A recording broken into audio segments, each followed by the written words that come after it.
Qu'est-ce qu'on entend par là? Mon compte Telegram est limité, comment je peux te répondre? Si tu as un autre compte, n'hésite pas et sinon tu peux m'envoyer un petit message ici si tu veux. Donc, qu'est-ce qu'on va attendre les amis pour vous faire un récap de ce qui a été écrit? Pour moi, c'était un peu compliqué, donc pour vous, j'imagine que ça va être illisible.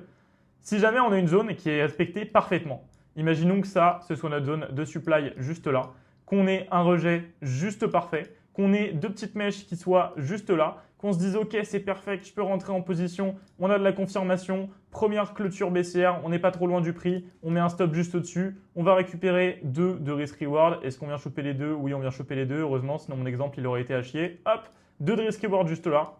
Mon trade est parfait. Qu'est-ce qui vous manque? Ce qui vous manque, c'est simplement un contexte plus haut de time frame. Est-ce qu'en H1 on est baissier ou est-ce qu'on est haussier? Oula, en H1, on est quand même plutôt haussier. C'est très dangereux de prendre un trade à la vente. Est-ce qu'en H4 on est haussier? En H4 on est baissier. On pourrait potentiellement avoir du retournement de par ce niveau-là. Ensuite, quelle heure est-ce qu'il est? Quelle heure est-il? Pardon, excusez-moi, je parle plus français. Il est 3h18 du matin. Ouf, rentrer en position à 3h18, c'est pas top.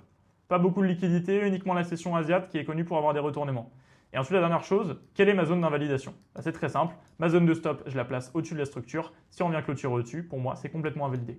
Il n'empêche que le setup passe et il n'empêche qu'on pourra avoir des mouvements intéressants.